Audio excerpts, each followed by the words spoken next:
Thank you for joining me on my YouTube channel. My name is Christiana Sage. On this channel, I will be teaching about international law, and these teachings will be in the form of short weekly lecture series.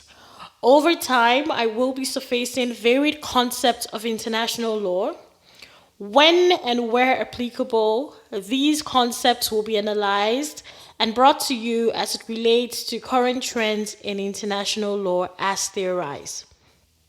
At the end of this lecture, you will find the transcript of the lecture in the link below. Also, for current trend and analysis in international law, you can subscribe to my blog. All the details you will find in the comment section below. For the 34th lecture in this lecture series, we will be speaking to one of the organs of the African Union, the Pan-African Parliament. Article 5C of the Constitutive Act of the AU lists the Pan-African Parliament as one of the organs of the African Union. In this lesson, we will be unpacking the composition and structure of the Pan-African Parliament, its functions and powers, and its mode of operation. So let's dive in.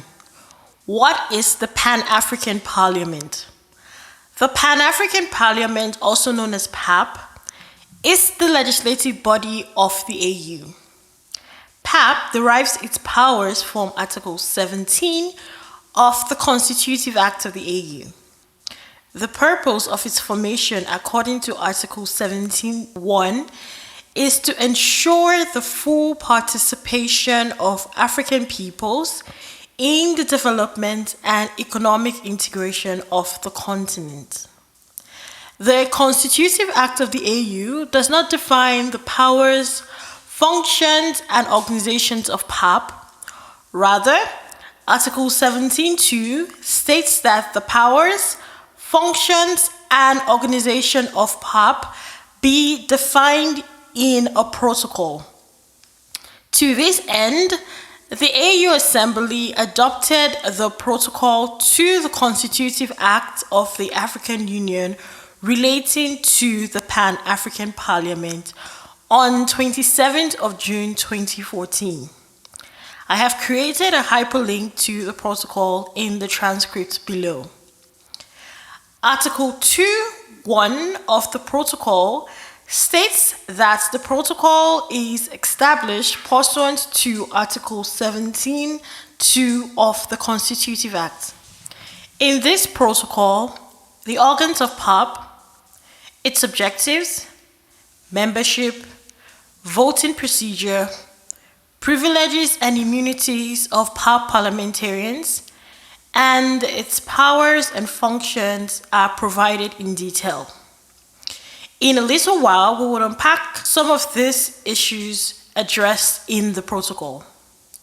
Article 3 of the protocol provides a list of 13 objectives of PAP.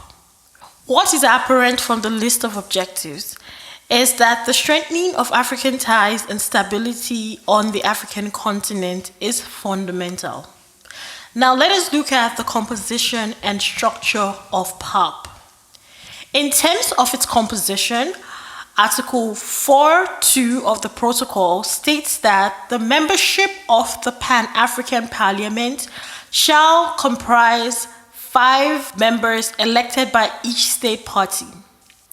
In terms of its structure, Article 2(1) of the protocol states that PAP shall have 5 organs, namely the plenary, the bureau, the secretariat, committees, and regional groups.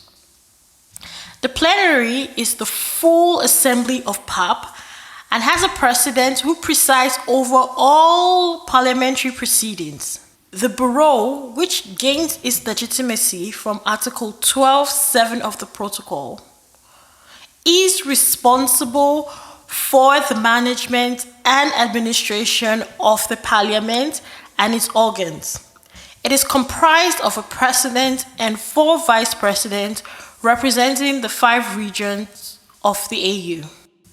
For the committees, in addition to Article 2(1) of the protocol, Article 12.13 of the protocol empowers PAP to establish such committees as it deems fit for the proper discharge of its functions. According to the PAP rules of procedure, these committees can comprise up to 30 members, and they provide functions akin to the AU Specialized Technical Committees. The Secretariat, on its part, is saddled with the responsibility of handling the day-to-day affairs of PAP and is headed by the Secretary General of the Pan-African Parliament, an office established by Article 13 of the protocol. The regional groups refer to the regional representation of member states of the AU. The functions and powers. Article 11 of the protocol vests PAP with legislative powers only to be exercised after the first term and as defined by the Assembly. In addition to the functions as defined by the Assembly and those detailed in Article 11, paragraph 1 to 8 of the protocol, PAP is also under a mandate to perform functions that would enable it to meet the objectives set out in Article 3 of the protocol. Mode of operation. Article 12 of the protocol vests PAP with the authority to adopt its own rules of procedures. Article 14 of the protocol mandates that PAP meet in ordinary sessions at least twice a year, as determined by the PAP rules of procedure.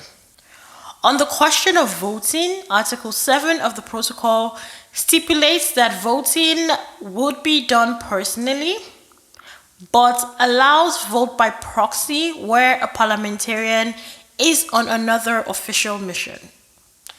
In this lesson, we have captured Article 17 of the Constitutive Act of the AU, provisions of PAP's rules of procedure, as well as the protocol to the Constitutive Act of the African Union relating to the Pan-African Parliament. In our next lesson, we'll be exploring another organ of the AU, the Court of Justice. So I want to say thank you so very much for joining in. Remember to like, share, subscribe, leave your comments in the comment section below, and hit the notification bell so that you're notified when there's a new video. We would also like to connect with you on Facebook and Twitter. Let us know the content you'd like to see. Thank you.